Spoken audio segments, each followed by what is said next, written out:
lembrando Jesus, o caminho da verdade e da vida, que nos convida a segui-lo, pegando a nossa cruz e seguindo muitos são os chamados, poucos os escolhidos. Nós ainda não fomos escolhidos, fomos chamados. Estamos fazendo os esforços para sermos escolhidos. Para isso, deveremos oferecer a Jesus a honra, a glória e o triunfo do nosso anonimato, a partir do sacrifício pessoal, conquista da grande renúncia dos nossos interesses egóicos, que a partir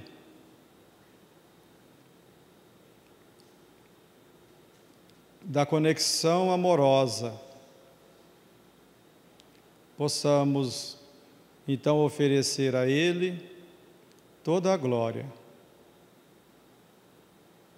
e a nós o esforço de nos colocarmos como instrumentos dóceis dos seus ensinamentos, nos permitindo sentir a alegria de nos colocarmos fortalecidos pelo seu amor. Ontem, nós fizemos as reflexões do laboratório moral, desenvolvemos as reflexões sobre a confiança e a união, e o convite ao caminho educativo amoroso para a construção da autonomia das instituições espíritas, autonomia virtuosa, e buscamos compreender a existência ainda das disputas sutis nos nossos ambientes dos centros espíritas, das instituições espíritas. E caminhamos para compreender como superar as disputas sutis a partir de 3 aspectos. O primeiro, a busca da vivência das virtudes, cumprindo as leis divinas. E depois refletimos sobre a diretriz do sacrifício pessoal. Vamos prosseguir nesse instante, ainda sobre a superação das disputas sutis, sobre o terceiro aspecto, que é a busca do verdadeiro esclarecimento a partir da existência dos espaços de convivência cristã. Verdadeiro esclarecimento. Esclarecimento nos convida àquilo que clarifica em sintonia com as leis divinas, porque deve ser verdadeiro. A partir de espaços de convivência cristã. As nossas instituições recebem o convite para criar espaços de convivência. Não apenas espaços das preleções evangélicas, dos estudos, dos seminários, mas também para o diálogo esclarecedor, o diálogo que permite ouvir, compreender, analisar, estudar sobre as diretrizes dos trabalhos da instituição, os caminhos escolhidos, as escolhas colegiadas, onde a participação se faz fundamental.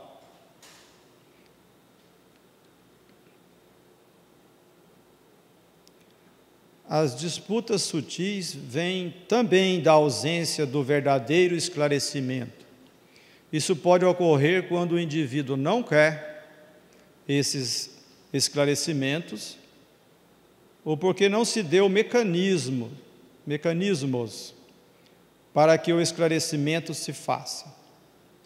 Temos duas condições para que aconteça a disputa sutil: pela falta do verdadeiro esclarecimento, quando a pessoa efetivamente não quer, os seus interesses pessoais estão acima dos interesses da instituição e da vontade de Deus, ou porque a instituição não criou mecanismos para que haja condições para isso, para que o esclarecimento se faça.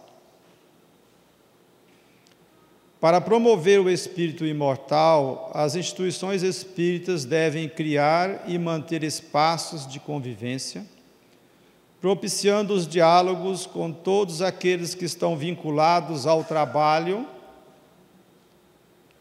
para alcançarem a convicção dos postulados espíritas e dissolverem as opiniões pessoais em favor de uma ideia bem maior, profunda e verdadeira, a ideia do Cristo Jesus. Oferecer estas condições para que a ideia de Jesus prevaleça e dissolver as opiniões pessoais tem o âmbito individual e o coletivo. No individual é o esforço pessoal da renúncia aos interesses egóicos. Quando o convite nos chega de negar a si mesmo, pegar a nossa cruz e seguir Jesus, é negar esses movimentos de interesses pessoais. Não é o descuidado, não é não fazer esforços para desenvolver virtudes, para se tornar um ser cada vez mais amoroso, afetivo, fraterno. Esse é o âmbito individual. Mas a instituição está sendo convidada a ser esse laboratório. O laboratório oferece condições para que o indivíduo receba os convites, para que o indivíduo sinta que há naquele ambiente esclarecimentos ligados à luz da verdade, que vem pelas leis divinas que iluminam as consciências. Porque sem o ambiente esclarecedor, o indivíduo fica à mercê de si mesmo e muitas vezes ele não tem as condições ainda para que esse conhecimento claro lhe permita compreender que é espírito imortal, que é filho de Deus, para desenvolver o sentimento de aprendiz, fazer esforços de desenvolver também o sentimento no coração, sentir-se acolhido por Deus e suas leis, sentir o motivo de por que deve ser Jesus, o que é Jesus nas nossas vidas, porque abrir mão de interesses pessoais, nós necessitamos de respostas, e essas respostas devem estar em conexão com as leis. Para que isso ocorra, devemos fazer esforços de ter em nossas instituições os espaços de convivências, para que os diálogos aconteçam, para que consigamos cada vez estar mais convictos de que vale a pena.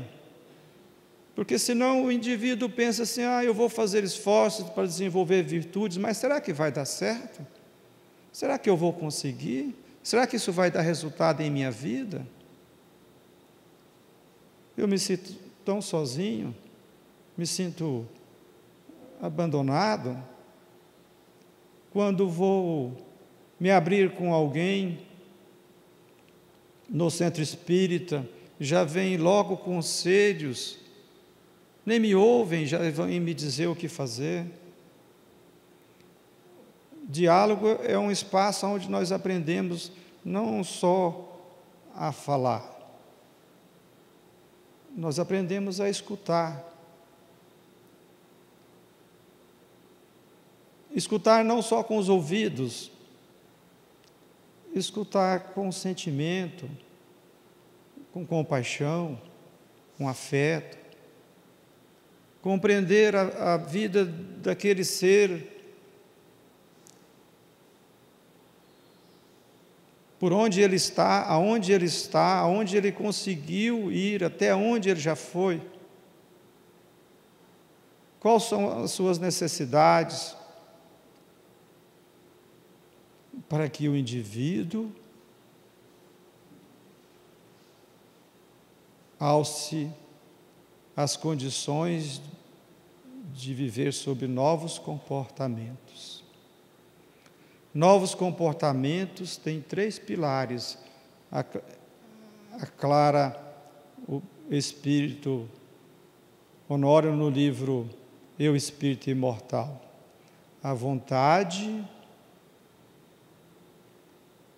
a persistência e a capacidade de escolher novas formas de agir. Daí, os espaços de convivência serão esse estímulo, esse ambiente convidativo, acolhedor. Não que todas as ideias que as pessoas trazem são válidas, muitas são egóicas, são de interesse pessoal. Porém, ao ser ouvido, eu me sinto acolhido. Mesmo que a minha ideia não seja implantada, eu me sinto parte, pertencente àquele grupo, àquele ambiente. Aquelas pessoas são minha família também. Esses espaços propiciam a superação das disputas sutis, por ser um dos mecanismos que fortalece o grupo, ao permitir os esclarecimentos em conexão com as leis divinas, na geração de novas ideias e nas tomadas de decisões. E isso é consciencial, porque vai direto à consciência, sobre a luz das leis divinas. Já comentamos. As ideias, as decisões deverão ser construídas com base bem fundamentada. Deveremos, então, observar como essa base acontece no organismo emocional dos participantes, daqueles que vão tocar num assunto, querendo entender por que vai ser de uma forma diferente da anterior. Poderemos argumentar sobre como vai ser essa forma, assim nos basear cada vez mais naquilo que é transparente e verdadeiro. Sabemos o quanto é trabalhoso para nós mudar a forma de pensar, de ver, de sentir. Sabemos o quanto a mudança é um convite que, num primeiro momento, às vezes nos sentimos incomodados. Por que uma forma diferente da anterior? a maioria de nós ainda reluta. Preferimos a comodidade de como está instalado. Nós já ouvimos frases assim: foi sempre assim.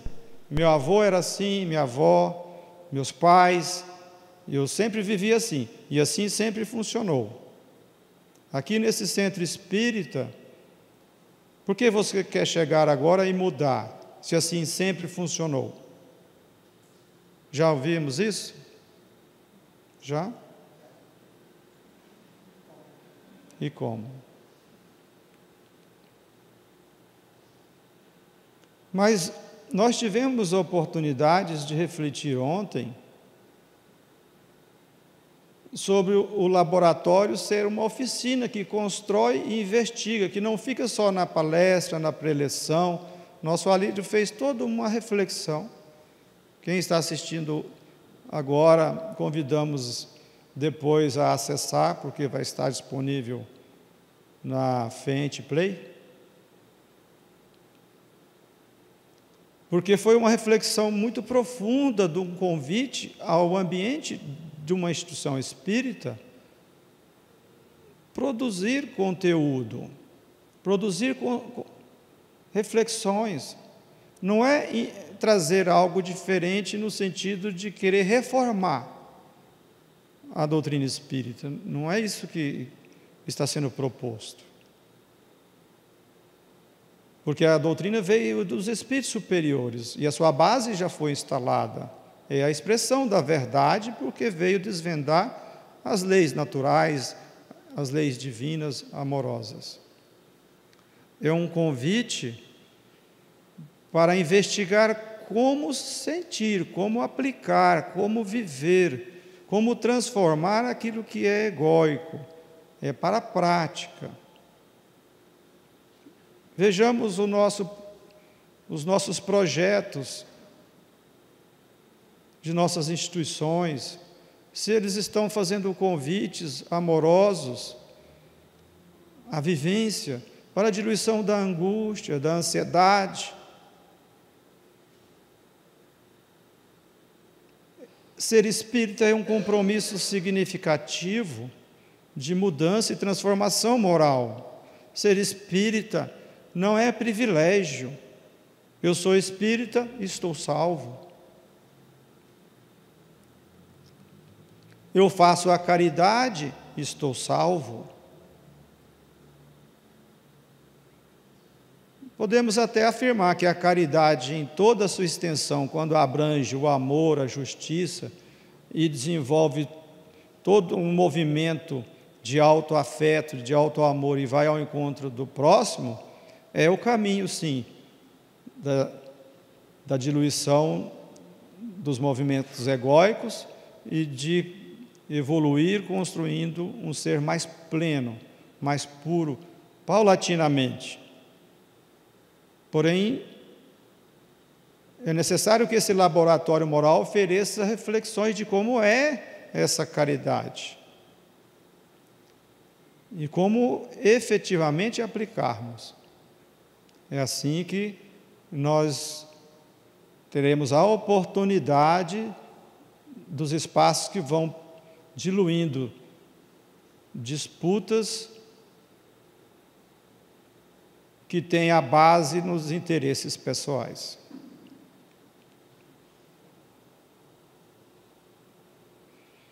Para nós, líderes espíritas, isso se caracteriza por uma ressignificação reencarnatória. Hoje somos convidados a ressignificar o passado de manipulações, transmutando-o para a iluminação. Viemos de uma história de manipulações de consciências no passado, de modo que o trabalho agora é justamente o processo de autonomia dessas consciências. Para cada um de nós, qualquer encargo é uma grande oportunidade de reparar, refazer e ressignificar, dar novo significado a partir de uma construção de um novo ser, esse ser conectado com a lei de amor, justiça e caridade. É uma oportunidade reencarnatória. E a instituição espírita deverá oferecer essas condições. Quando alguém traz uma ideia diferente, o convite é para que acolhamos essa ideia e busquemos observar se ela está conectada com a luz da verdade. Uma ideia não vai produzir sentido se for contraditória, mas se ela converge para as leis divinas, para a verdade, então essa ideia é possível de ser aceita por todos. O pilar que vai dar toda a cobertura para que as ideias estejam em sintonia com a vontade de Deus e com as diretrizes de Jesus são as leis divinas. Todas as dúvidas, as ideias, quando estudadas sob a ótica das leis divinas, quando estudadas sobre a verdade que as leis revelam, que as leis convidam, nós estaremos seguros. Quando vai para os interesses pessoais, corremos graves riscos.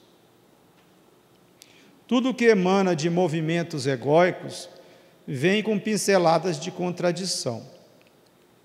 Deriva desse movimento os pseudo-fundamentos e ideias contraditórias. O dever, quando nos abrimos para o processo democrático, é prestar atenção nessa contradição para iluminá-la, explicando onde é que ela está e como ela não faz sentido, observando a não conexão com as leis divinas. A não conexão da ideia egóica se faz clara quando observamos as leis divinas. Daí é trabalhoso, requer de nós esforços de estudar as leis, compreender como as leis conduzem e regem as relações, como as leis propulsionam, agora saiu propulsionam, né? As ações de nosso planeta. Há um convite à liderança espírita para que essa liderança seja cristã no sentido de estar em conexão com o Cristo interno e com o Cristo Jesus. Não é simplicista, é trabalhoso, porque muitas vezes nós líderes não saberemos ainda, naquele momento que a ideia chega, clarificar. Ficamos em dúvidas. Às vezes somos pressionados, como estudamos ontem. Mas a confiança na bondade dos benfeitores nos coloca em condição de pedir todo o tempo possível para refletir, convidar as pessoas para trazerem as reflexões. Quando chega uma ideia distorcida, qual deve ser a postura do líder? Qual deve ser? Tem microfone aí? Quem quiser falar, para que os nossos irmãos, amigos e amigas da internet possam escutar. Qual deve ser a postura do líder quando chega uma ideia contraditória, com pinceladas de situações e embasadas em ideias egóicas? Chamá-los a um recanto, conversar e expor o real, né? O verdadeiro ensinamento cristão, o que diz os norteamentos kardecianos, que são baseados nos ensinamentos de Cristo, para que este ser possa pensar e reformular na conduta, no ato, no que ele esteja falando sobre a luz da doutrina de Jesus. Concordamos? É sempre possível a pessoa aceitar um convite assim?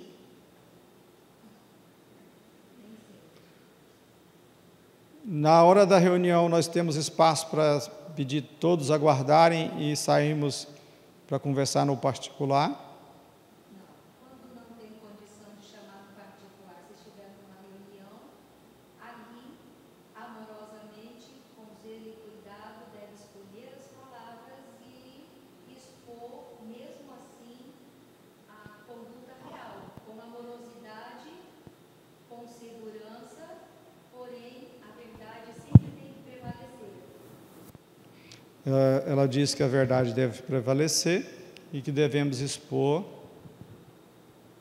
com amorosidade. É verdade. Nós podemos acrescentar que é importante acolher a pessoa e não uma ideia egóica. Concordam? Para acolher a pessoa, nós devemos convidá-la com perguntas. Da onde ela extraiu as reflexões, em quais obras básicas, quais as perguntas que ela buscou no Livro dos Espíritos, no Evangelho. As perguntas permitem que a pessoa busque na própria consciência descobrir aonde ela deixou de fazer os esforços de ter esse compromisso com a vontade de Deus e não com os interesses pessoais, de apresentar a sua importância pessoal para mostrar que é empenhada. E muitas vezes ela está com boa intenção. Daí as perguntas são importantes. Se a pessoa ainda não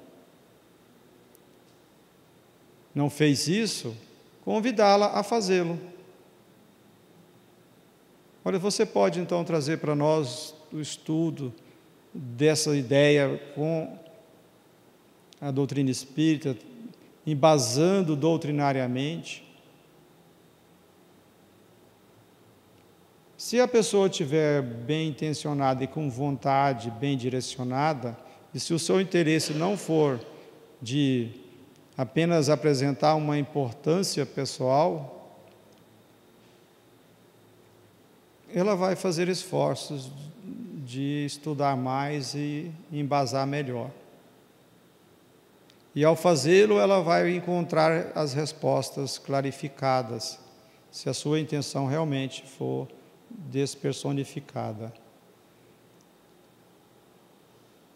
Ela pode ver que a ideia não tem sentido nenhum, e no próximo espaço, na próxima reunião, no espaço de convivência, ela vem e diz, olha, refleti assim, assim, assim, assado.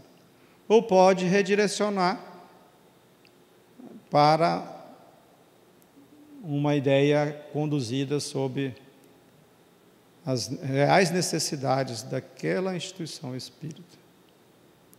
Se a sua intenção não for efetiva de seguir Jesus,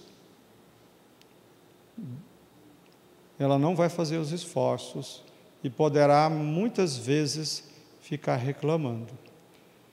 Mas ela não vai reclamar que não foi ouvida, que não foi percebida, que não teve espaço para colocar suas situações.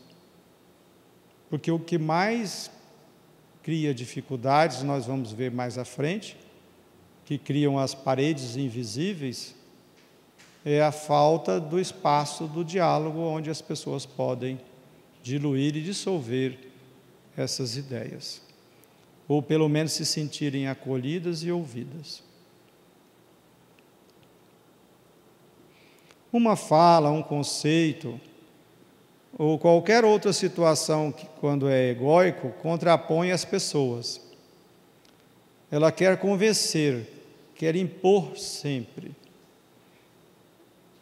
Essa é uma natureza dos conceitos egóicos. Ele tem essa direção de impor, de convencer, de induzir,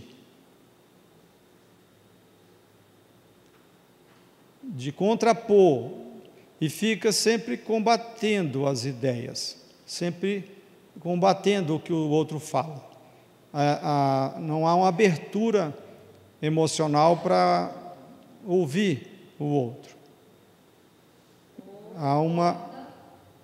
verbalmente, corta grotescamente, né?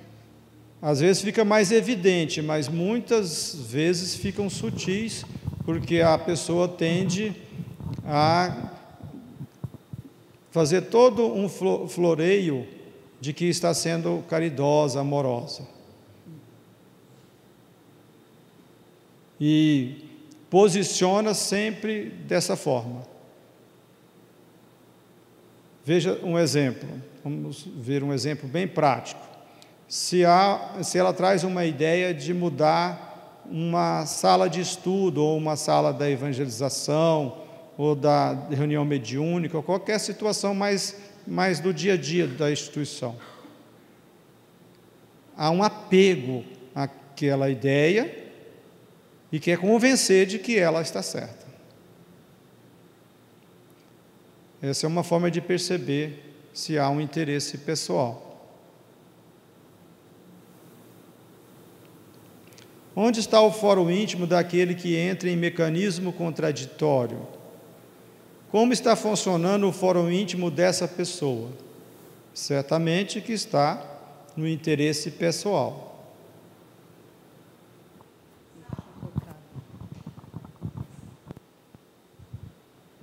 Quando você percebe esse movimento da pessoa que quer fazer essas intervenções, mas de uma forma egóica, sabemos que para trabalhar utilizando as leis sempre, né? Nesse caso também se utiliza de perguntas conscienciais para a pessoa refletir um pouco sobre a opinião, sobre o que ela pretende? Como lidar com... A pergunta deve ser sempre consciencial, no sentido de que deve buscar diretrizes nas leis. E quando nós dissemos que deve ir para as obras básicas, porque as obras básicas trazem todos os ensinamentos para que a pessoa tenha uma fonte fidedigna e tenha mais segurança. Quando dissemos buscar nas obras básicas, estamos dizendo que deve ser conscienciais as perguntas e ela deve ir lá buscar as respostas. Nós devemos desconstruir pseudo-fundamentos, construindo fundamentos. Se o ambiente, se a pessoa estiver com uma intenção desinteressada de atender a si mesma, ali na reunião nós vamos conseguir o espaço de fundamentar, sob a ótica das leis divinas. Nós demos os dois exemplos, porque nem sempre é possível. Então, as perguntas devem ser sempre conscienciais. Conscienciais porque na consciência é onde está escritas as leis divinas. Então, a pessoa tem na consciência as respostas quando ela permite a manifestação consciencial, quando ela permite ouvir a voz da consciência, que não é forçando, que não é no movimento de querer impor, e sim quando nós permitimos que as nossas concepções sejam apenas a compreensão de que tudo que sei é que nada sei, ou seja, meus conhecimentos são limitados, eu estou aberto a ampliá-los, a me aproximar cada vez mais da verdade.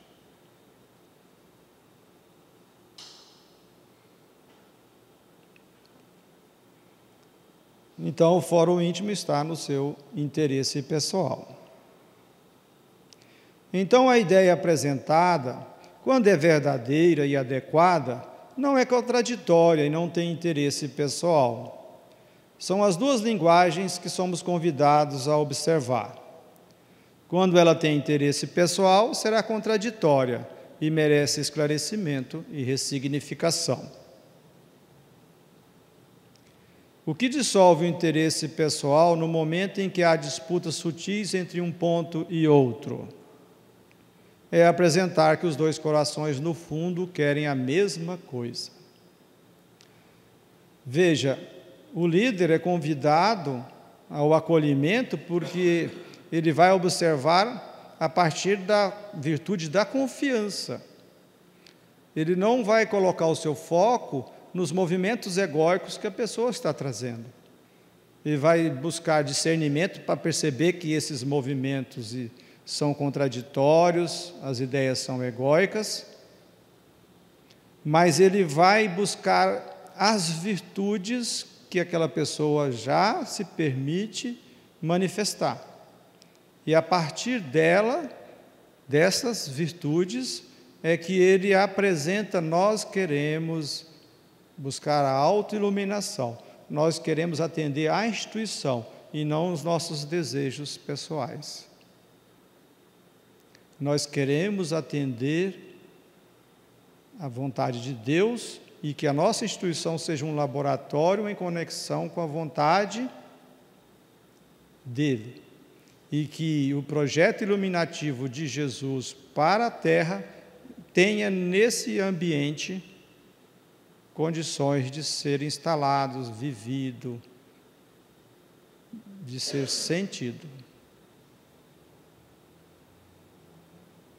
O líder espírita percebe como funciona a linguagem da disputa sutil, através de como as pessoas falam de maneira contraditória, com interesse pessoal. Assim, ele atua naquilo que dissolve o interesse pessoal.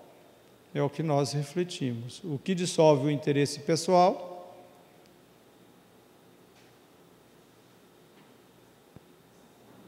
É o esforço, é a diretriz, é o sacrifício pessoal, de buscar ir para a construção do desinteresse pessoal. E isso se constrói a partir do alto amor. Do amor. O alto amor é o elo que leva do interesse pessoal para o completo desinteresse pessoal.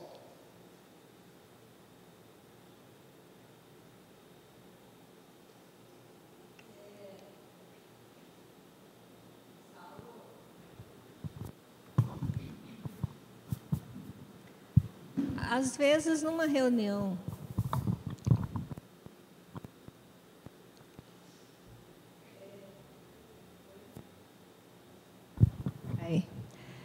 eu assisti todo o seminário da minha casa ontem e eu fiquei assim, refletindo muito numa situação, e você está continuando nesse assunto. Às vezes, uma situação na reunião que a gente toma uma decisão por um interesse pessoal, mas buscando o nosso aprimoramento. Eu vou colocar a situação da nossa casa lá, que aconteceu recentemente.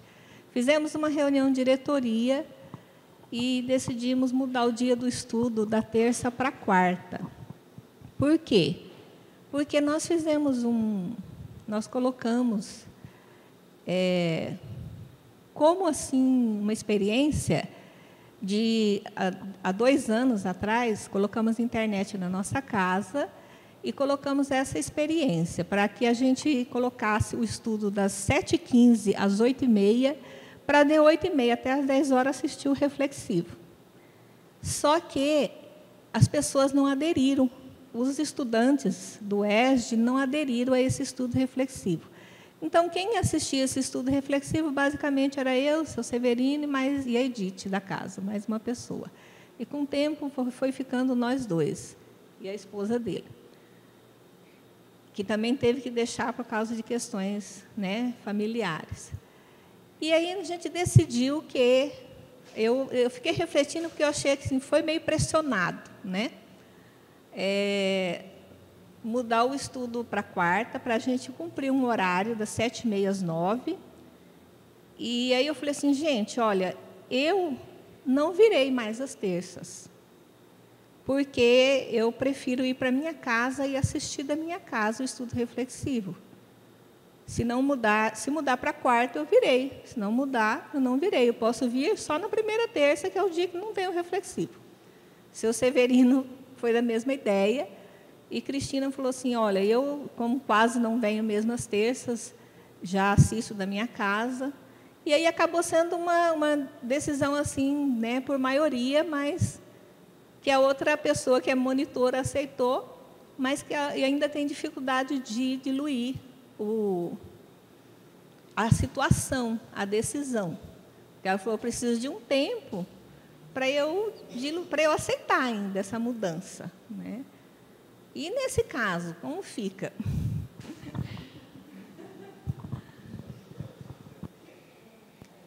Primeira pergunta, será que o interesse foi pessoal ou foi institucional? Havia uma vontade de oferecer à comunidade uma oportunidade de um estudo reflexivo que convida a aplicar na própria vida? Porque quando nós abrimos o nosso coração para seguir Jesus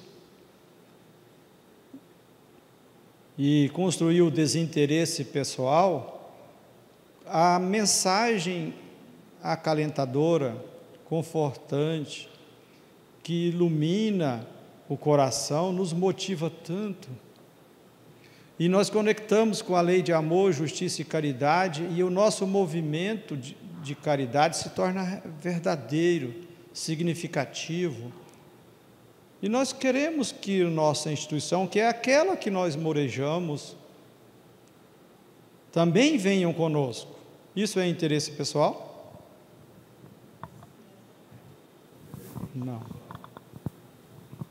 Porque quando nós dizemos assim, negue a si mesmo, nós dizemos, desculpe aí, viu? Quando Jesus convida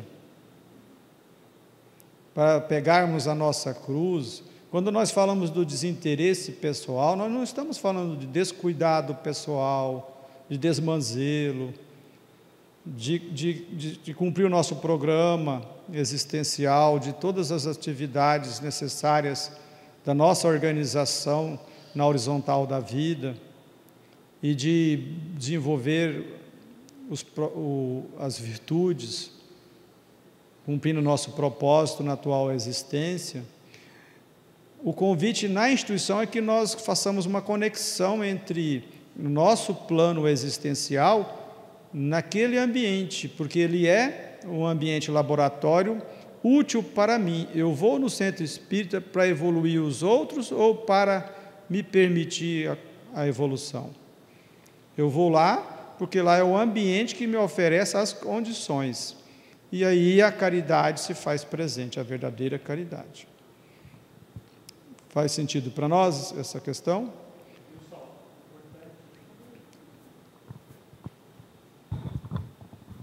É importante lembrar que o interesse pessoal é sempre um movimento egóico, egoísta, egocêntrico. A pessoa se centra nela em detrimento do outro. Isso. Qualquer movimento de buscar a conexão com as leis divinas, se aprimorando, não será mais interesse pessoal. É interesse, não seria nem a palavra interesse, mas é a vontade de evoluir conforme a nossa consciência nos pede. E o nosso convite, como a Vanildes colocou, é de convidar, o convite para nós, como no caso do líder, é convidar as pessoas a participarem juntos, mas dando a liberdade delas de não aceitarem o convite, porque nós estaremos sempre submetidos à lei de liberdade.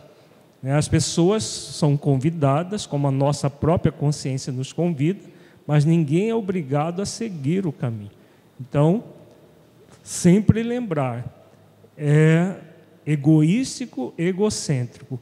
Eu é que quero aquilo para mim em detrimento de outras pessoas, jamais para que outras pessoas se aprimorem junto comigo. Ou por um desejo de importância pessoal para dizer, está vendo, está funcionando e foi eu que trouxe. É egoico, egoísta e egocêntrico. Isso. Egocentrismo é a pessoa centrada nela mesma, se dando muita importância, como se ela fosse centro das coisas, das realizações. Isso que é o que significa egocêntrico. Então, há sempre um movimento egoísta e egocêntrico. Egoísmo, eu só penso em mim em detrimento do outro. Egocêntrico, eu acho que eu sou o centro das atenções. Eu me dou uma importância muito maior do que eu tenho, que na verdade a importância que nós temos é conosco e não com a coletividade, porque nós somos aqueles que estamos na vida para evoluir e crescer até nos tornarmos espíritos crísticos. É isso que resume na nossa importância. Ao aspecto do interesse pessoal, ficou claro? Na busca de desenvolver o desinteresse pessoal. Vejamos outro aspecto.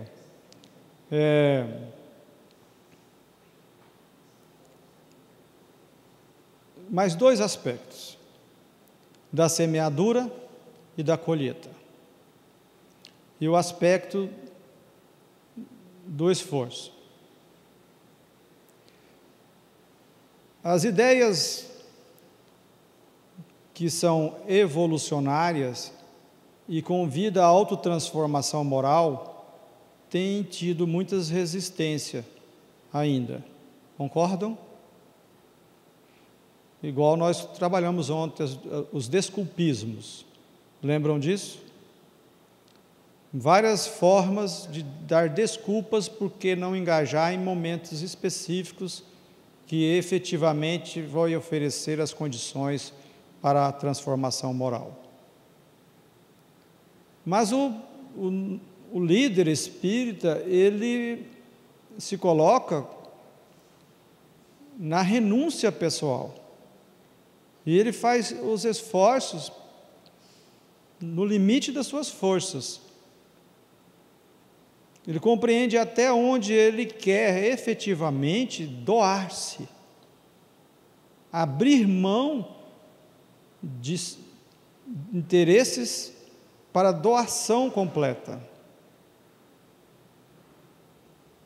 A diretriz do sacrifício pessoal que nós trouxemos o exemplo de Jesus, que até na cruz ele estava com toda a sua energia amorosa de compaixão. É importante persistir, porque não há interesse pessoal, seja duas pessoas, vá as duas pessoas, só que não fique indo as duas pessoas, comece a fazer movimento de comunicação social espírita. Nós podemos colaborar, nós temos uma coordenadoria da área de comunicação social que pode ser convidada a trabalhar especificamente essa questão. Como conduzir para que mais pessoas paulatinamente venham participar do momento, porque essa decisão, esse investimento de colocar a internet no centro espírita e convidá-los para o estudo reflexivo, você está dizendo o estudo reflexivo das terças-feiras, que é aqui do projeto Espiritizar da nossa federativa. É uma decisão muito feliz. Nós sabemos disso, não é verdade? Vale a pena continuar o investimento, não desistir jamais. Existem meios de conduzir, não induzir, conduzir. Nós conhecemos um amigo, muito amigo nosso, que na década de 90, ele queria, na instituição que ele morejava, instituir a reunião pública. Não tinha. Só tinha o trabalho assistencial. Ele chegou na direção e propôs: não vai dar certo, ninguém vai. Vamos usar o exemplo desse amigo. Ninguém vai. Foi 2, 3 meses, até que um dia ele chegou na direção e falou assim: se eu conseguir uma lista de assinatura de quem vai, se comprometendo aí, a direção aceita, acolhe a criação da reunião pública? Sim, se você conseguir, tipo assim, né? Você não vai conseguir mesmo. E esse amigo começou a fazer conversas pessoais, apresentando a ideia fundamentada no benefício da comunidade, porque é uma instituição numa comunidade carente. E assim ele foi colhendo a assinatura. E a lista ficou desse tamanho. Com a lista na mão, ele chegou na direção da casa. E a reunião pública foi criada e a presença das pessoas todos estavam ali presentes. Dá trabalho? Dá trabalho. Só um minutinho antes de você perguntar, o outro aspecto é da semeadura. Quando é que nós colhemos uma ação caridosa? Já foi trabalhado aqui em outros seminários a parábola do semeador. Quando é que colhemos? Quando semeamos. Na semeadura, porque ali está um gesto de autotransformação, é um gesto virtuoso, caridoso. Aí existem os terrenos e as pessoas que individualmente vão acolher ou não.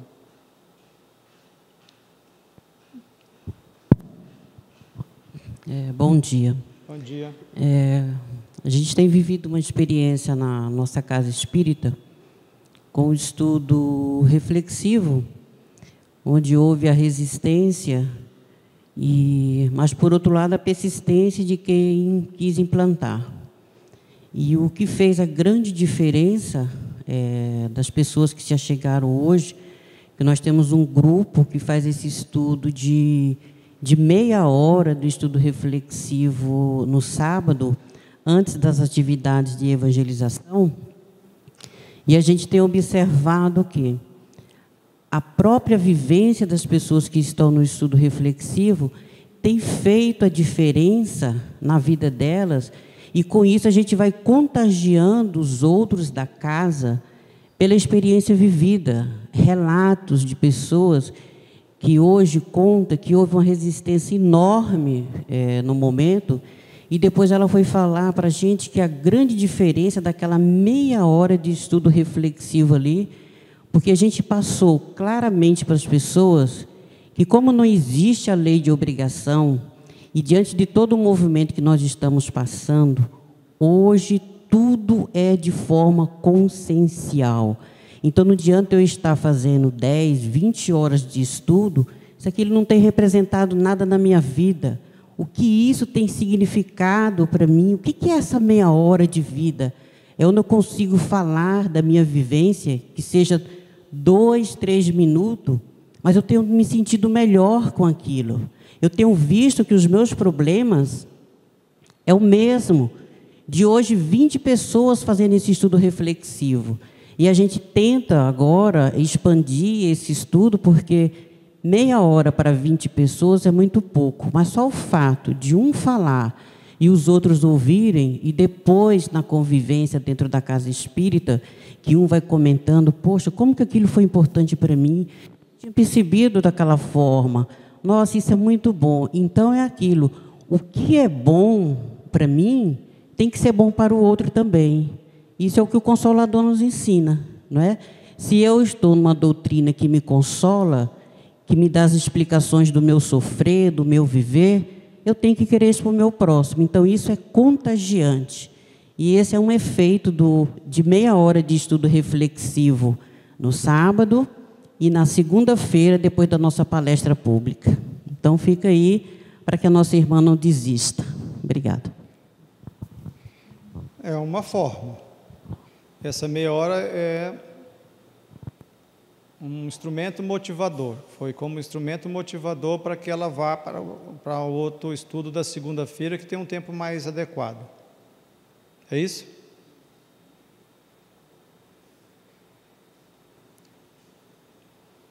É uma forma da pessoa tomar contato, uma forma reflexiva, trazendo os ensinamentos espíritas para a vivência e para que ela possa realmente ressignificar os movimentos egóicos e alcançar toda a sua vontade de autoiluminação.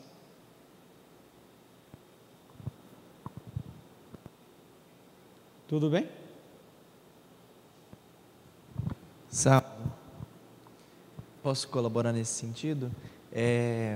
Esse exemplo que ela trouxe para a gente vem ao encontro do que o Alírio estava falando, de uma boa baliza para a gente perceber o que é o interesse pessoal e o que não é o interesse pessoal, porque possivelmente na ação para formar esse grupo, na ação para manter esses grupos diante de tanta resistência, existe um trabalhador ativo, trabalhando, se dedicando para colocar para as pessoas, para esclarecer sobre os benefícios, sobre como esse formato de estudo pode ajudar. E aí esse trabalhador que possivelmente vai trabalhar sozinho no começo, ele tem essa baliza de perceber, será que ele está trabalhando por interesse pessoal ou é uma vontade de compartilhar algo que faz sentido para ele e que pode ajudar as outras pessoas? E aí entra o que o Alírio colocou para a gente, um trabalho de liderança, pensando no bem do grupo, no bem coletivo e respeitando a decisão das pessoas, fazendo um convite, porque existe a importância de um trabalhador ou de um grupo de trabalhadores fazer esse convite do primeiro passo, mas aí o aceitar vai ser das outras, o aceitar vai ser de cada indivíduo. Quando o interesse pessoal está agindo, eu não quero saber do que as pessoas querem, eu não quero trabalhar para fazer esse convite, eu quero trabalhar para impor. Nós vamos estabelecer esse grupo e todo mundo é obrigado a participar, quem não participar não vai ser mais trabalhador da casa espírita. Uma maneira de perceber como seria o interesse pessoal agindo, mas existe a ação de um pioneiro, vamos dizer assim, tomando a iniciativa, mas quando ele está calcado no desinteresse pessoal, é porque a ideia faz sentido para ele e ele convida as pessoas que estão ao redor para algo que possa fazer sentido para elas também, e não impõe ou interfere no livre-arbítrio de alguém. É uma boa maneira de perceber o interesse pessoal funcionando ou o desinteresse pessoal, né? Valorosa a sua contribuição, e de tudo isso nós podemos acrescentar que esse é o caminho educativo amoroso, porque gera autonomia virtuosa, e também queremos acrescentar que a criatividade é necessária. Abrir os canais criativos na criação com Deus, que é um atributo do Filho de Deus. E aí, não é invencionice, é criação de situações, espaços de convivências solidificados pela estrutura balizar das leis amorosas de Deus. Veja que meia hora foi um espaço de convivência que a pessoa teve o autoencontro e ela tomou a decisão por si mesma. Mas foi criado no momento que ela já vai no centro espírita para aquilo, não é isso? Aí só convidou para ela ir um pouquinho, meia hora antes. Se convidasse para 2 horas antes, talvez ela não fosse. Então criaram um tempo como uma degustação.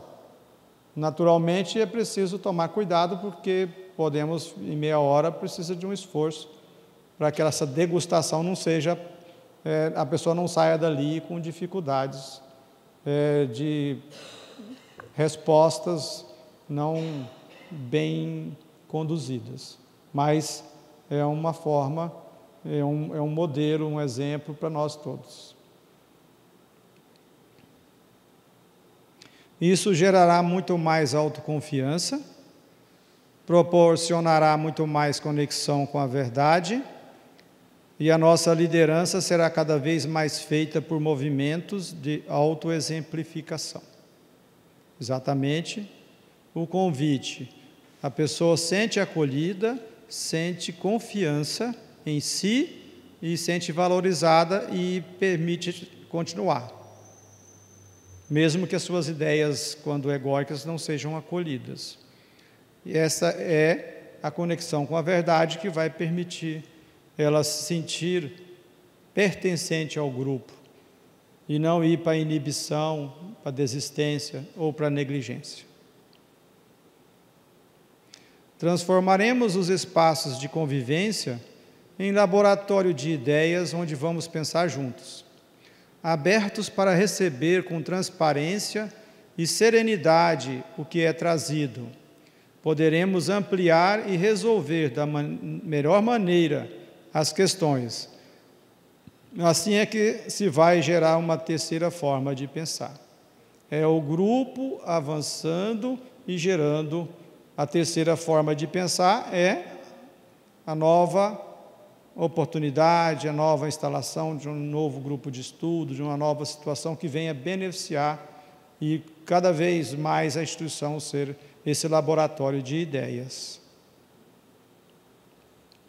Para que possamos fortalecer a proposta do laboratório de ideias dentro de nós, todas as vezes que formos propor alguma coisa ao coletivo e colegiado, é fundamental a reflexão de duas questões. Vamos ver duas questões.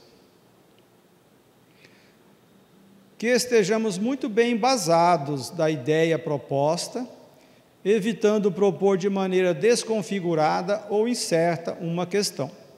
Desconfigurada porque estamos com a ideia mal resolvida dentro de nós e queremos propô-la. Isso é um mecanismo de leviandade porque queremos propor para o coletivo algo comprometido, utilizando de conceitos com base na verdade. Se isso não está resolvido conosco e se o coletivo, porventura, também decide de maneira incompleta, leviana, isso pode ser uma decisão que somente anos depois vamos verificar que foi uma decisão mal direcionada. Veja, muito bem embasados e que o sentimento meu, quando vou levar uma ideia, esteja harmônico. Porque o sentimento vai me dar a informação de que ela também está embasada na minha consciência. Porque eu posso usar as leis para manipular e distorcer. Isso é que é chamado aqui de mecanismo de leviandade, propor ao coletivo, utilizando conceitos com base na verdade. É o sofisma, que pega a verdade e cria um mecanismo para usar em interesse próprio. E isso pode trazer consequências que somente anos depois o grupo vai perceber a direção que tomou. Quando formos propor uma decisão, estejamos com total abertura emocional para, ao encontrar caminhos mais adequados que a proposta ou para a ideia que levamos, estejamos dispostos a corrigir, reparar, reajustar sem medo, exercitando o desprendimento da nossa maneira de pensar. Quando a ideia, a proposta que levamos, ela não tem interesse pessoal, esse movimento egóico, egoístico, centrado em si mesmo, no sentido de que eu quero destacar a minha importância pessoal, pelo meu interesse, é necessário que esteja sem apego, sem querer impor a ideia. É necessário exercitar o desprendimento. Porque quando nós levamos uma ideia, ela pode mudar e ficar muito melhor, pois quando estamos juntos, nós juntos não somos nós separados. Nós juntos não temos as dificuldades de ideias separadas. Quando nós estamos juntos, uma fala de alguém traz para mim um novo ângulo sobre a ideia que eu pensei. Se eu estou com um movimento de desprendimento, se a minha vontade é de atender à instituição, veja, eu vou estar escutando, percebendo. Muitas vezes eu retiro a ideia, digo, olha, eu acho que eu estava enganado. Eu agora percebo que devo repensar essa proposta. Ou a ideia vai sendo construída e reconstruída e ganha um contorno muito melhor. Quando estamos abertos, quando o coração está aberto a receber contribuições, ele ouve mais do que com o pensamento, com o ouvido. Ele abre o sentimento e observa não só a característica da situação, mas a característica do grupo, se o grupo está preparado, qual é a etapa que o grupo está vivendo naquela questão, se naquela questão o grupo já tem condições de assumir aquela ideia, porque muitas vezes o grupo cria uma nova frente de trabalho, mas não está preparado. Concordam? Às vezes não está preparado. E mais vale ter uma quantidade de atividades que o grupo esteja em condições de fazer com qualidade, de forma humanizada, com conteúdo efetivamente espírita, do que fazer muitas ações sem qualidade, sem conteúdo espírita e sem as relações de afeto. Por isso o nosso projeto propõe a tríade, convite de nossa querida mentora Joana de Ângeles: qualificar, humanizar, para espiritizar.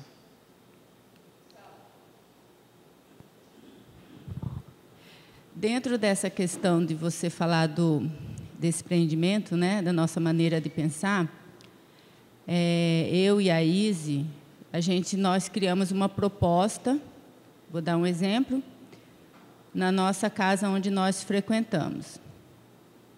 E essa proposta é justamente nós não levarmos somente o lanche para as crianças, mas ter um momento formando grupo de trabalhadores, e esses grupos ter um momento de relacionamento, de convivência, de aproximação, de afetividade, para estar fortalecendo cada vez mais o grupo, conhecendo um aos outros. E aí essa proposta na época foi levada, foi dando início, mas não foi acolhido. Tanto que hoje as pessoas elas querem resolver tudo por WhatsApp, querem resolver tudo porque não tem tempo, né? E aí, eu conversando com a Isa, eu falei assim, isso não foi ainda amadurecido, isso com o tempo pode ser que venha a fortalecer essa proposta. Não adianta a gente querer obrigar as pessoas a reunir, a fazer esse trabalho que nós acreditamos seja ideal para a casa. Isso é um desprendimento? Aceitar que não está no momento? Isso.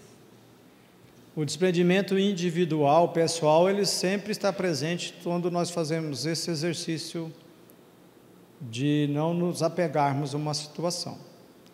Agora, o nosso esforço deve ser sempre perseverante para alcançarmos resultados.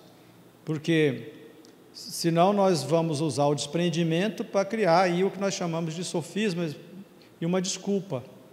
Pegamos a verdade, criamos uma desculpa para poder não fazer esforços do qualificar, humanizar e espiritizar.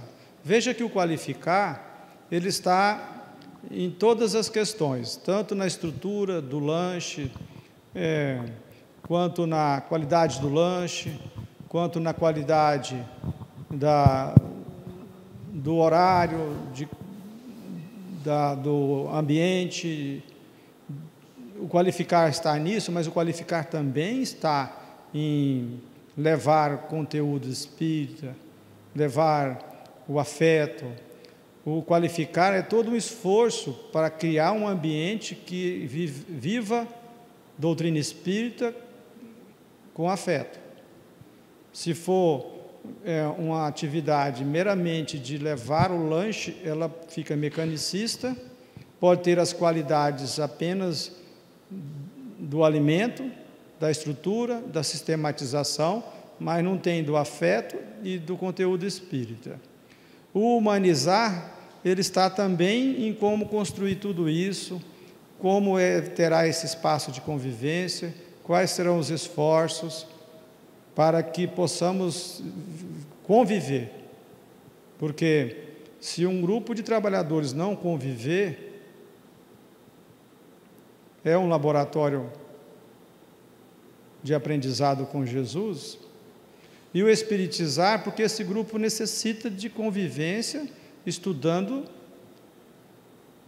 o que ele está fazendo, o que ele está propondo, que tipo de atividade é essa, ela está em conexão com a verdadeira caridade, qual que é o direcionamento, isso que é o investigar, que o Alírio trouxe ontem de manhã. Então, o qualificar, humanizar, espiritizar, ele não é departamentado, ele é um conjunto que gera esse laboratório moral. Quer contribuir? Baseado na pergunta da Alessandra e na questão do que é o desprendimento, é muito importante diferenciar desprendimento de desistência. Desprendimento na liderança é o processo da pessoa não ficar tentando impor a sua ideia a qualquer custo. Então, como está no texto, exercitando o desprendimento da nossa maneira de pensar. Porque podemos utilizar da nossa ideia que nós acreditamos que é verdadeira para produzir disputas sutis ou evidentes no grupo.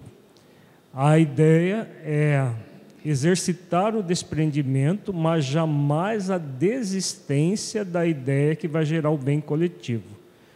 Porque a desistência é assim, irmão, um dia desses vai acontecer o processo. Só que um dia desses não tem no calendário, nem uma hora dessa tem no relógio.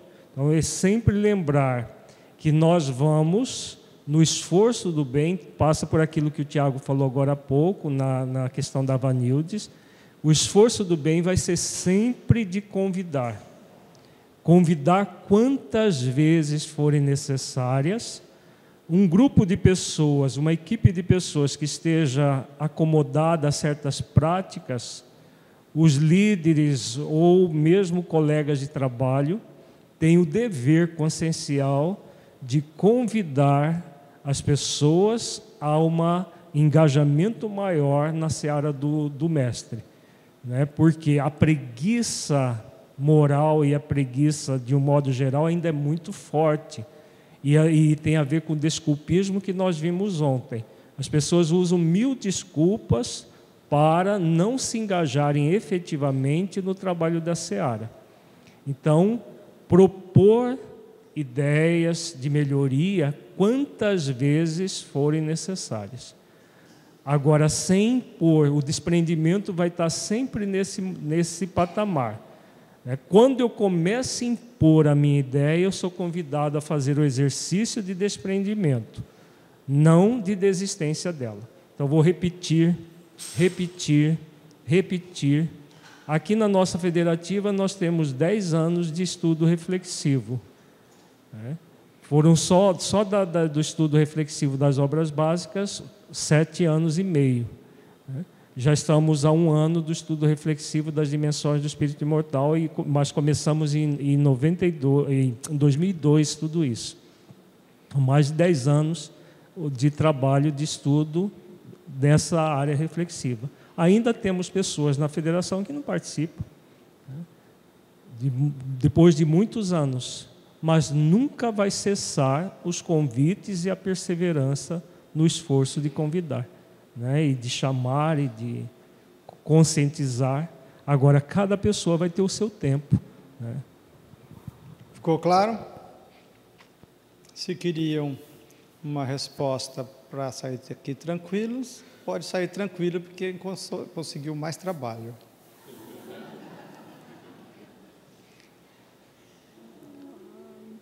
O sentimento vai dizer se eu estou exigindo ou se eu estou convidando. Ele vai, se ele estiver em sintonia, harmônico, é um convite. Viu, Isinete e Alessandro? O sentimento vai dizer se é uma exigência se é uma desistência ou se é um desprendimento.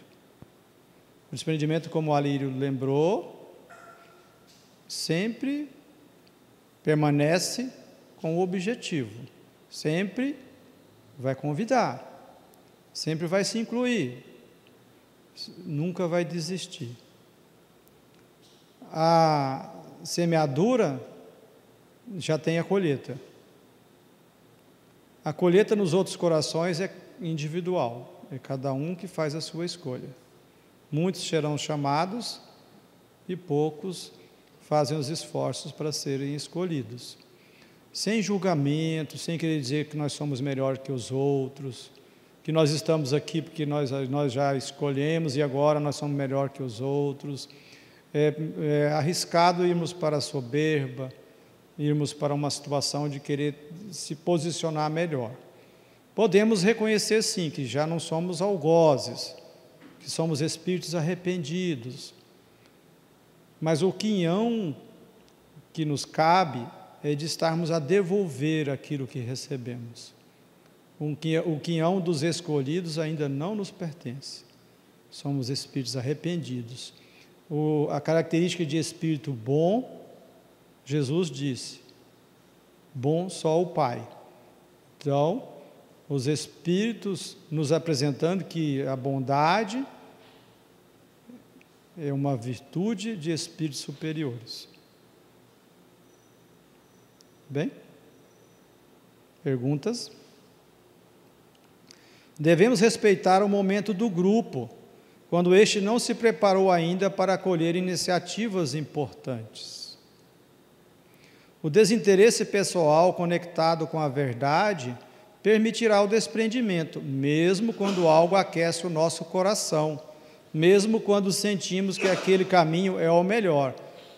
Veja a importância de como é o desprendimento. Ele aquece meu coração. Os exemplos que foram dados, todos eles aquecem o coração, porque nós nos conectamos com o convite amoroso de Jesus. Vejamos. Assim Jesus se comportou em muitos momentos, esperando a oportunidade adequada para revelar o que é verdadeiramente importante. E somente quando ele, Jesus, percebeu que os discípulos tinham capacidade de começar o apostolado, é que pediu para saírem 2 a 2 e começassem a pregar a boa nova. Veja que discernimento é importante em todas as iniciativas, em todas as lideranças, todos os encargos. O exemplo está com Jesus, nosso modelo e guia. Preparar as instituições espíritas para serem um laboratório moral, oferecendo aos seus profitentes o conhecimento do Consolador prometido por Jesus, para envidarem esforços de ressignificação das tendências do passado para a construção do bem ainda mais sublime no movimento espírita.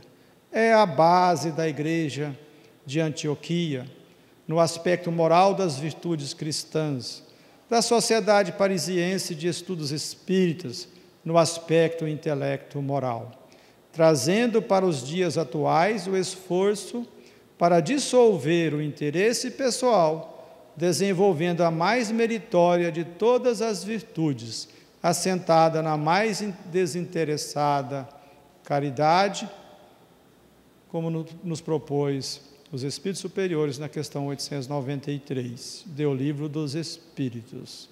Está aqui posto uma reflexão significativa para todos nós.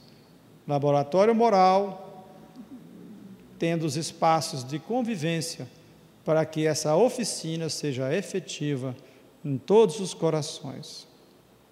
Quando queremos nos sentir realmente dispostos a ver o outro, escutar, abrir-me para as outras ideias e absorver aquilo que vem de maneira verdadeira e transparente, estamos nos habilitando a apresentar a ideia de maneira verdadeira.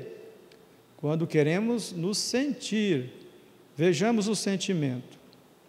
Então as disputas vão se diluindo porque temos mais interesse em apresentar a ideia para que, sendo ela adequada, ganhe ainda mais força, do que apresentar para que o grupo aceite e que tenhamos nossa ideia prevalecida. Guarde o sentimento aí, que nós vamos construir aqui a questão do sentimento. Todo esse texto nós já comentamos antes. O líder auxilia, então, para que as emoções do grupo estejam num processo de convergência daquilo que vai fortalecer as relações, e jamais para que prevaleça o indivíduo separadamente. Tudo acontece no mecanismo da valorização coletiva que foi construída pelo espaço de convivência, nos diálogos onde nós nos sentimos acolhidos, valorizados, percebidos e nos motivamos a persistir contribuindo no limite das nossas forças. O líder espírita é aquele que, diante da colocação do grupo, sempre coloca o que ele está sentindo diante daquelas ideias. Vamos fazer essa viagem no sentimento aqui. O líder, nesse sentido, é como uma antena. Ele percebe o intercurso das ideias e avisa ao grupo como se pudesse olhar de fora para dentro, da forma como as ideias estão acontecendo. Nós estamos nos conduzindo para cá por causa desses motivos. E para cá, é para cá que queremos ir? Então o grupo tem a noção do que está havendo naquele momento, o conjunto das ideias. Nesse momento, a liderança está observando como se fosse uma visão, uma visão contexto, como se estivesse por fora, observando todo o contexto e a movimentação do sentimento das pessoas e de todas as movimentações pessoais, individuais, nesse ir e vir das falas, das camadas verbais que vão construindo naquele ambiente.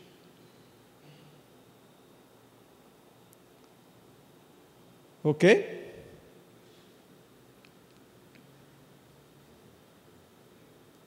Eu sinto isso, sinto aquilo. O líder sempre é convidado a dizer o que sente, porque é a partir disso que ele se torna um líder. Um líder que nós vamos trabalhar mais para frente novamente essa questão, esse líder servidor, que tem como base o modelo de Jesus. Vamos refletir agora sobre as paredes invisíveis. As paredes invisíveis são formadas no trabalho em equipe, quando as pessoas se sentem inibidas, tolhidas, pela falta de aceitação e acolhimento de suas opiniões e forma de se expressarem. Chega um momento em que o outro, sentindo-se inibido, não dirá o que realmente pensa e não fará o que realmente deve ser feito. Toda pessoa que não se sente acolhida tende a ir para um movimento de inibição, de negligência e até de desistência.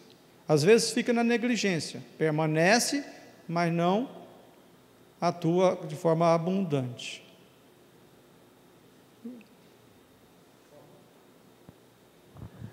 Na verdade, o que significa as paredes invisíveis?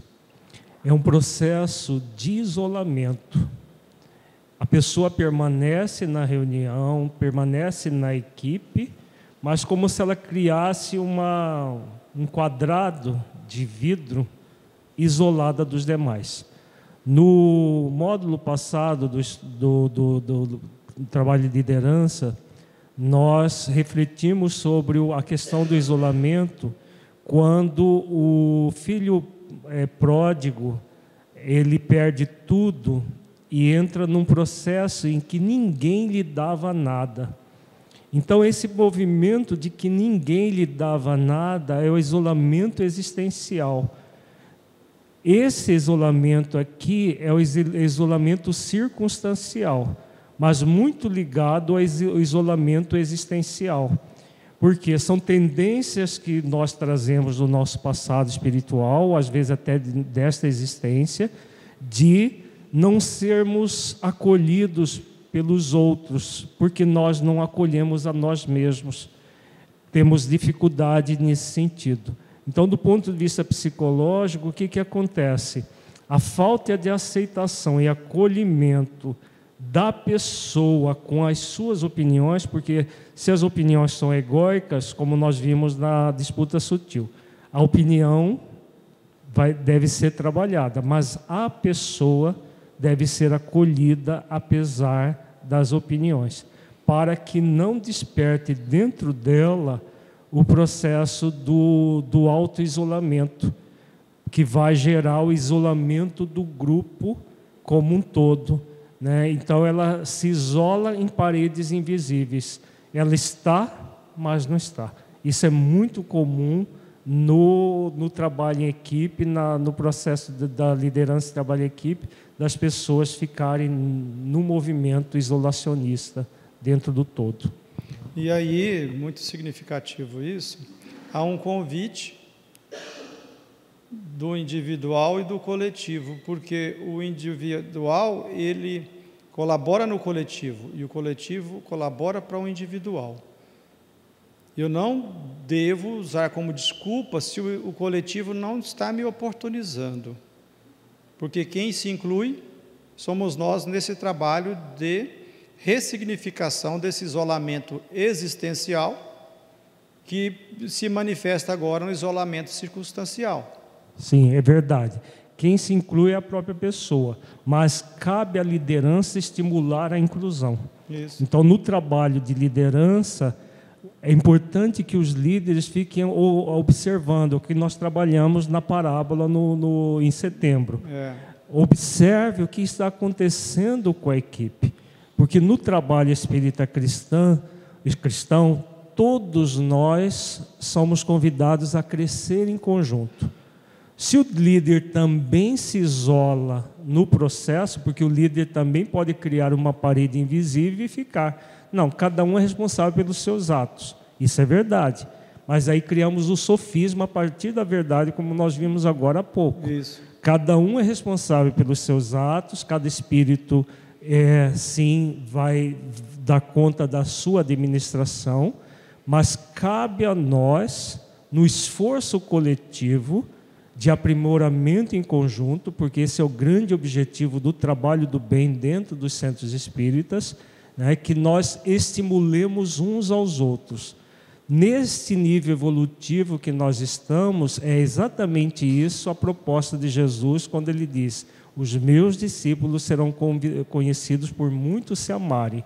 Né? Então o amor ele se expressa no cuidado consigo mesmo, no cuidado com o outro, em que todos vão crescendo em conjunto, mas cada um no seu nível, cada um no seu tempo, respeitando-se o direito até da pessoa se isolar, mas vamos convidá-la para participar sempre, quantas vezes for necessário. Exatamente. Esse esforço, nesse contexto, sempre da autoliderança, na movimentação da aloliderança. O encargo traz atribuições específicas que o cargo conduz, no sentido de atividades que nós assumimos. O líder de um departamento, de uma coordenadoria, de uma instituição, tem atribuições específicas que aqui não vou repetir, porque o Alírio já nos trouxe bem todo esse contexto da sua responsabilidade. Mas também lembramos, não delegar para ele isso que foi dito, não delegar para ele essa responsabilidade só, porque às vezes ele pode se movimentar de forma egóica, ele pode se anular, ele pode não usar de firmeza, de posicionamentos adequados, assumir a responsabilidade. Daí o grupo deve ganhar autonomia virtuosa para que esse caminho seja realmente educativo, amoroso. Veja, o coletivo e o individual, o coletivo não é resultado do individual? Se o coletivo não oferece essa condição de laboratório moral, ele está influenciando para aquele que quer desenvolver não encontre o espaço adequado para desenvolver. Mas a questão também nossa individual, nós devemos buscar e nos incluir. Todo o movimento nosso é de respeito ao outro, mas de caridade para com o outro. E a caridade não impõe, não exige, mas não desiste. E aí vamos assumir as nossas responsabilidades. Alguém, às vezes, não tem cargo nenhum, mas ela se sente tão envolvida, ela se inclui tanto, que ela está sempre ali na direção da casa, dando uma sugestão. Esse amigo nosso que nós demos exemplo da criação da reunião pública, ele não tinha cargo nenhum diretivo. Ele era só um trabalhador sem cargo nenhum. Tomou uma iniciativa, foi acolhido, não é? Buscou os caminhos adequados da instituição, primeiro falou com a direção. Então, é um convite valoroso, trabalhoso, mas é uma ressignificação reencarnatória para todos nós. Ocorre, na maioria das vezes, quando sentimos que não somos ouvidos. Em virtude disso, nos unimos por interesses em comum com outras pessoas que também estão sentindo que não estão sendo ouvidas. Criaremos um movimento que inibe o sentimento real de apoio, fraternidade e de entrega às ideias cristãs. Veja o risco que corre a instituição quando se permite essa postura. As pessoas vão se agrupando e vai criando aqueles grupinhos, pessoas que se afinizam numa situação que não foi ouvida, não se sente ouvida, não tem um espaço de manifestação. Então ela vai criando paredes e vai criando grupos que se afinizam num ponto. Porque a parede não é só de um ponto só, uma parede só de um grupo e outro. Às vezes é por questões de iniciativas e de atividades do centro espírita. Pode ser criada várias paredes invisíveis, individual, de uma situação com outra, e também de grupos que se afinizam por não estarem sendo ouvidos. Muitas das questões que desaguam em combate, em disputa não sutil, disputa realmente da direção da casa, ou de situações em que muitas vezes um grupo vai embora, ela nasceu sutil, pelas paredes invisíveis, e que foi tendo manutenção, foi tendo cada vez mais condição de crescer, e gerou uma disputa evidente. É uma realidade que nós conhecemos, não só na instituição espírita, muitas organizações não governamentais também têm essas características de sofrer essas consequências. Ela é criada para a liberdade, é criada para o desenvolvimento das virtudes, e o seu movimento inibe, proíbe, encastela e engessa. É trabalhoso? É. É valoroso? Também. Porque é significativo para nossas vidas.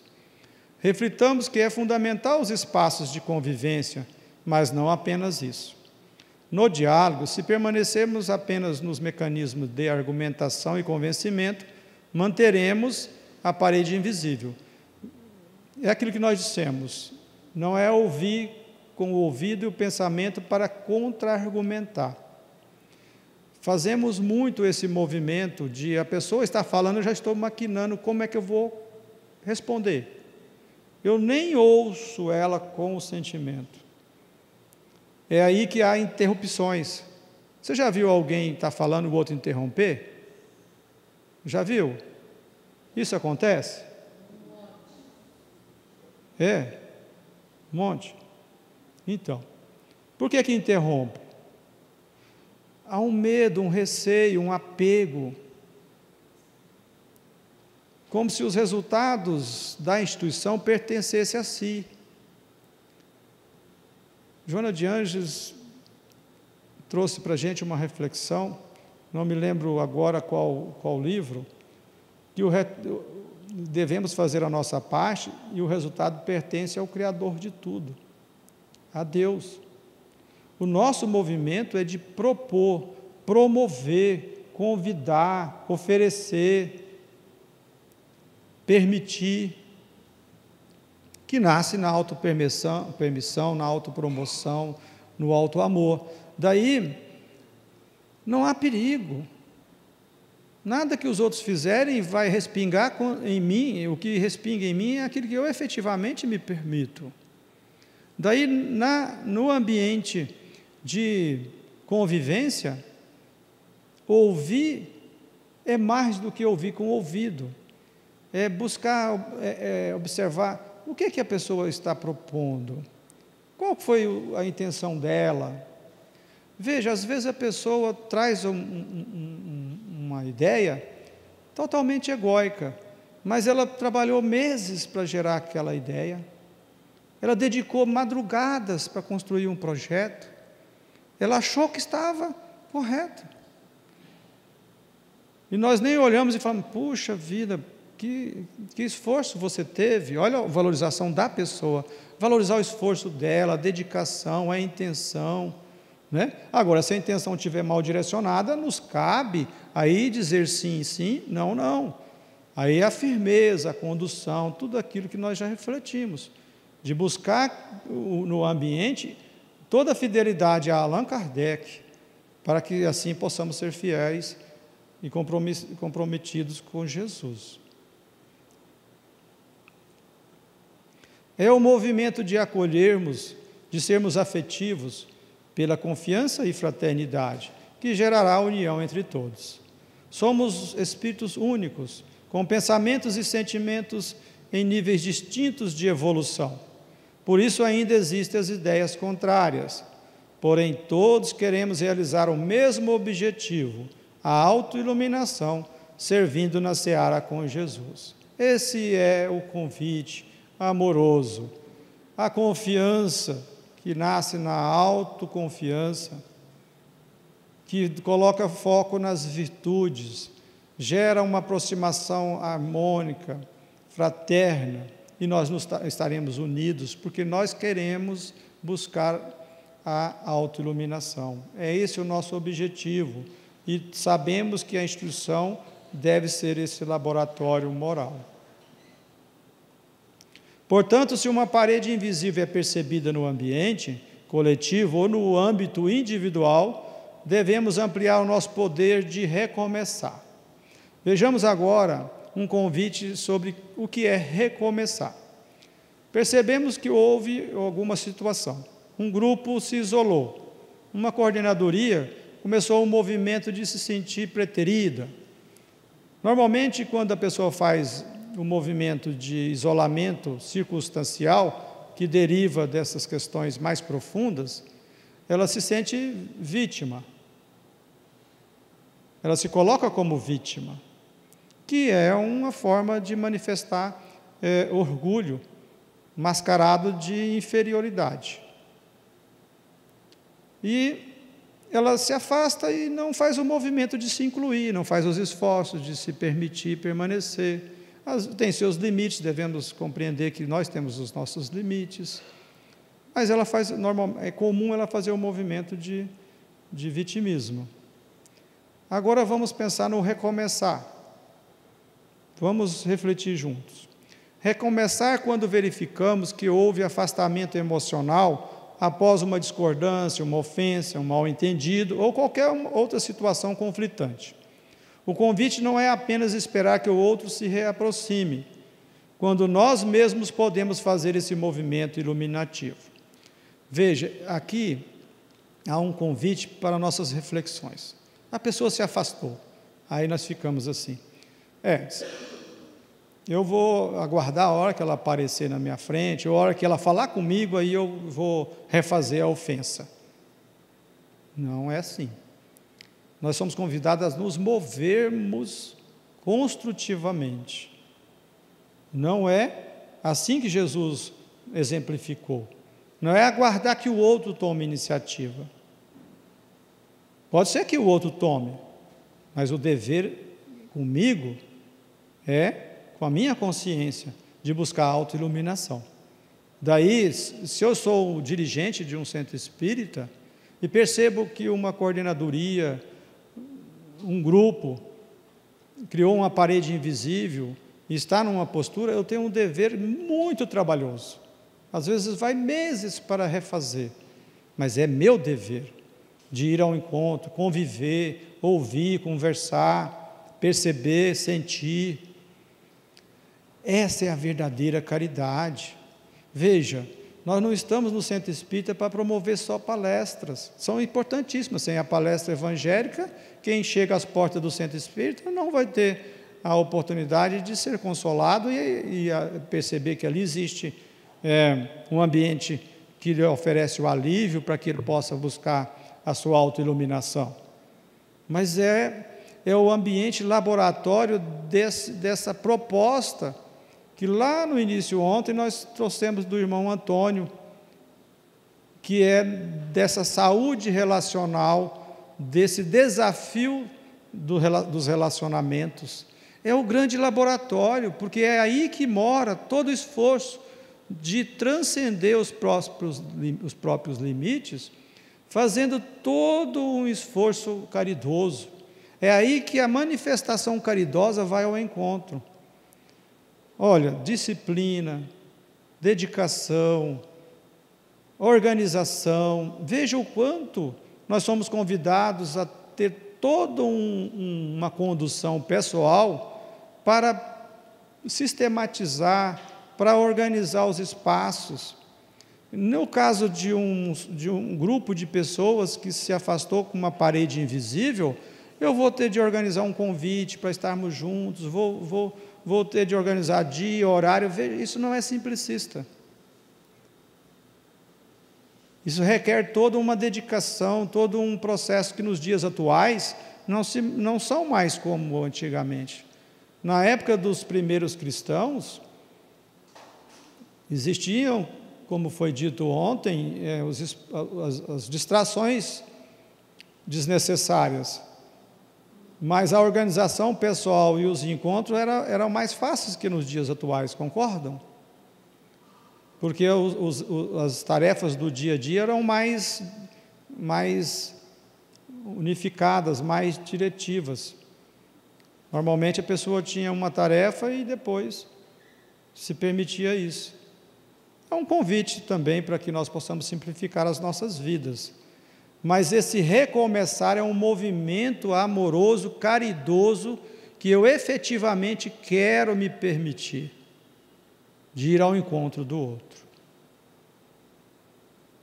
É o modelo que Jesus nos trouxe. Foi isso que Jesus nos ensinou. Quem é que se afastou de Jesus na crucificação? Ele ou Pedro? Pedro. E depois, quem é que se aproximou de Pedro e disse: apacenta as minhas ovelhas? Jesus. Depois da crucificação. Pedro, tu me amas? Foi Jesus que foi ao encontro de Pedro ou Pedro que buscou Jesus? Quem é que se afastou de Jesus na incredulidade antes da crucificação e depois da crucificação?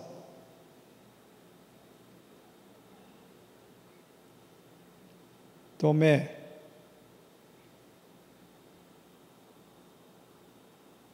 Mas quem foi até Tomé? Jesus.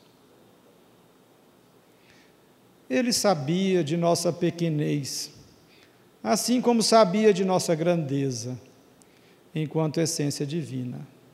Há em nós todo o potencial de recomeço, de reconstrução e iluminação de um caminho moral em direção do bem. Veja que Jesus apresentou o que fazer, como fazer. Veja o cuidado dele com cada um dos discípulos, com cada um que se aproximava dele, sempre convidando a recomeçar, sempre fazendo perguntas conscienciais, sempre oferecendo ao outro as condições para que o outro buscasse um recomeço, que buscasse renovação. As perguntas de Jesus iam na consciência e ele observava a intensidade, porque Jesus, na sua onisciência relativa, ele sabia a resposta, mas ele buscava observar a intensidade da resposta. Realmente eu quero? E a minha vontade é vigorosa? Recomeçar.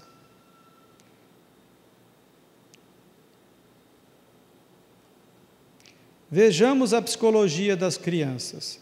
Quando um pai dá uma bronca num filho e pede que o filho vá para o quarto, quando é que o filho sai do quarto?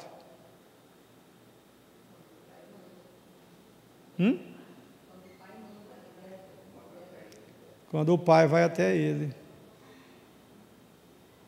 Porque ele pode sair do quarto fisicamente, mas não sair do quarto do emburramento, da tristeza, porque ele não houve a aproximação. Veja que não é um convite simplicista. É ir até o outro e não dizer assim, olha, você desculpa aí, eu lhe ofendi, mas, segundo eu aprendi na doutrina espírita, o meu dever é pedir desculpa. Agora, se você não quiser, o problema é seu. Eu já pedi minha desculpa. Não é isso.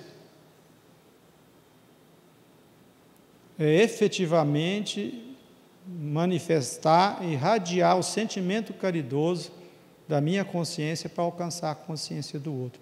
Eu me torno visível, que quando nós manifestamos a virtude, as pessoas nos veem, elas percebem, puxa, eu sinto, eu quero isso, isso atrai, aproxima.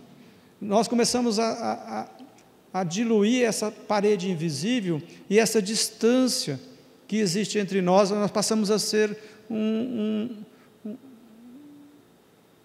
filho de Deus com outro filho de Deus conectado pela consciência, irradiando leis de uma consciência com leis de outra consciência.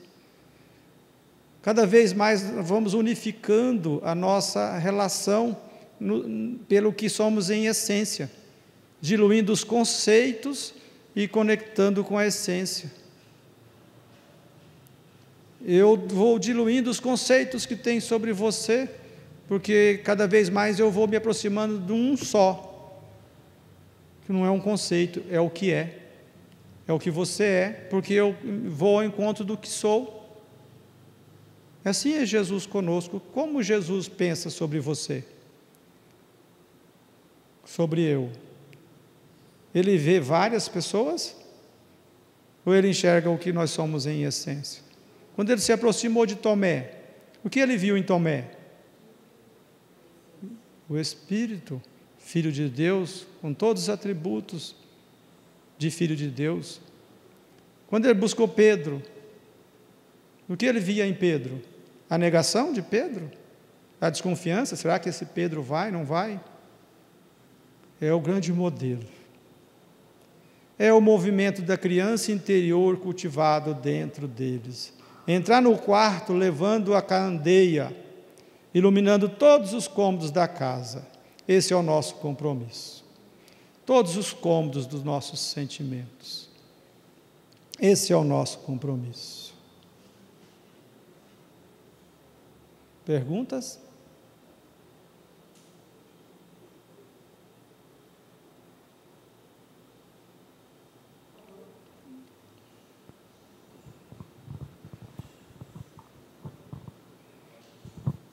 Não sei nem se é pergunta, mas eu acho que é uma busca de uma ajuda, na verdade. Porque tem cunho emocional pessoal envolvido. Eu participo com uma pessoa de um centro espírita.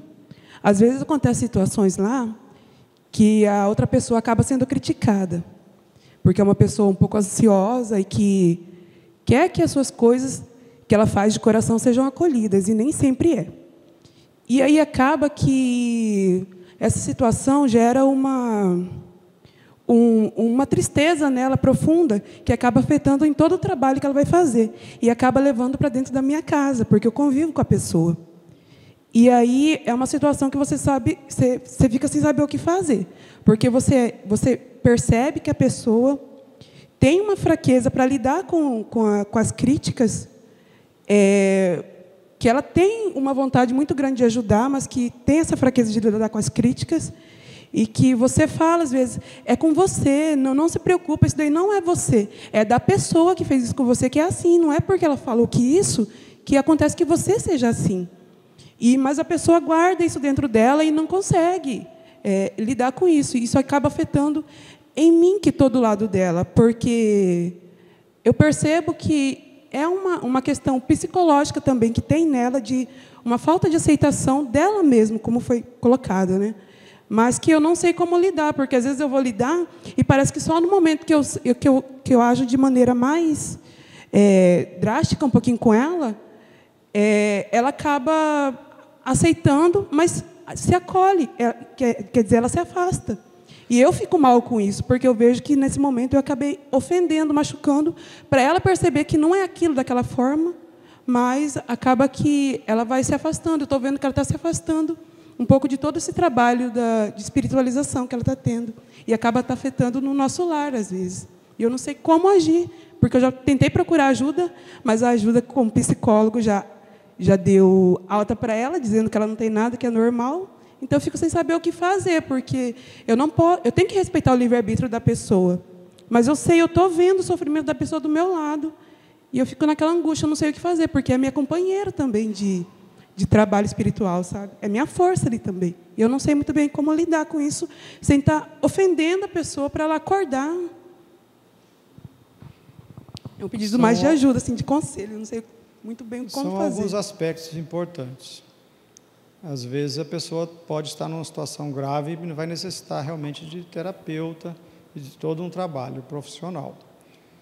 Mas aqui, sob o ângulo do que a doutrina espírita pode nos consolar, reflitamos. Nós nascemos para evoluir o outro? Não?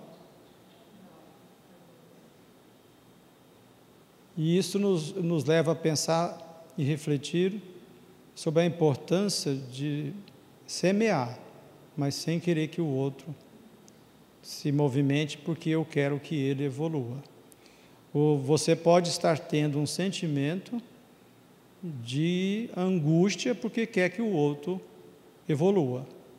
Nós não nascemos para isso. A lei de amor, justiça e caridade nos convida a tudo que nós conversamos aqui. O Alírio falou, propor, promover, nunca desistir. A semeadura, ela apacenta o coração. Quando o nosso movimento é de querer que o outro acorde e sinta algo, nós queremos impor que ele evolua. Devemos respeitá-lo, oferecendo todas as condições para que ele encontre essa oportunidade de refletir. Porque muitos de nós temos o hábito arraigado da crítica, nos sentimos vítima, menos-valia, tudo o que você disse aí. E aí devemos respeitar, mas não desistir. Não desistir no sentido que vocês convivem, vocês estão juntos, estão na atividade. Quer colaborar, Lírio? No relacionamento interpessoal, principalmente mais íntimo, uma das maiores dificuldades no relacionamento é aquilo que nós chamamos de ilusão de controle. Então, nós temos uma ilusão que nós vamos fazer as escolhas por outra pessoa. Isso só gera angústia em nossos corações, gera muita ansiedade, muito medo do futuro, insegurança. Então, a contribuição que nós podemos fazer pelo outro é sempre aquilo que o outro vai, cedo ou tarde, a aplicar na sua vida. Exemplo, oração. Nós podemos orar pela outra pessoa quantas vezes forem necessárias, sabendo que a oração vai ser sempre assimilada mais cedo ou mais tarde. Ela fica, segundo Leon Denis, na obra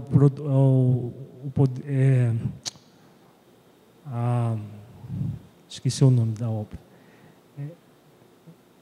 O problema do destino. Problema do ser, do destino e da dor. Ele diz que quando nós oramos por alguém E mesmo que essa pessoa não esteja receptiva às nossas orações, ela fica na psicosfera, no nível do perispírito, e quando a pessoa se abre, toda aquela energia penetra nela. Então, a oração é um mecanismo que sempre auxilia. Outro mecanismo é estar, sempre que possível, refletindo com a pessoa a partir de perguntas conscienciais. Agora, dando espaço para a pessoa refletir. O que foi colocado na fala é que a pessoa briga com o outro. Toda briga vai gerar uma resistência do outro e não uma receptividade àquela ideia. Então, nosso papel é o papel do semeador das sementes de amor. O semeador de amor vai, a partir de perguntas conscienciais, permitir que a pessoa reflita sobre aquela questão no tempo dela, não no tempo ansioso dela. Porque esse movimento de querer controlar o outro, de querer fazer escolhas para o outro, pelo outro, gera uma ansiedade que nós queremos que a outra pessoa pense no nosso tempo e não no tempo dela. Então, todo o processo consciencial é um processo assim, respeitando sempre as leis divinas. Quando nós queremos obrigar alguém a pensar de forma diferente, mesmo que esse pensamento seja bom, nós estamos desrespeitando as leis divinas. Nós não estamos em sintonia com a lei de amor, justiça e caridade, nem com a lei de liberdade. E aí criamos problemas na relação, então teremos mais um problema, além daquele original, o problema do próprio relacionamento com a pessoa. A sua fala, na hora que você falava, eu me lembrava dessa questão que o Alírio coloca das perguntas. Porque às vezes a gente quer dar conselhos. A pessoa não escuta o conselho porque ela está apegada à sua forma de ver as coisas e não quer mudar. E aí as perguntas, elas podem fazer com que ela reflita naquele momento ou depois. Como você se sente? O que você pode fazer? Você quer mudar? Qual a mudança você propõe? Porque a mudança é de dentro para fora, não existe de fora para dentro. E aí oferecer perguntas conscienciais que vão direto à consciência, para a pessoa refletir, o que a lei de amor convida? O que a lei de caridade convida nesse caso? Vai ajudar bastante, porque aí a pessoa nós temos as respostas pela nossa consciência. Quando alguém vem ao nosso encontro e faz a pergunta que vai direto no ponto, nós acordamos para refletir. E lembrar que a lei de atração e todas as leis trazem exatamente as pessoas que nós necessitamos para evoluir. Então há um convite a você também.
Música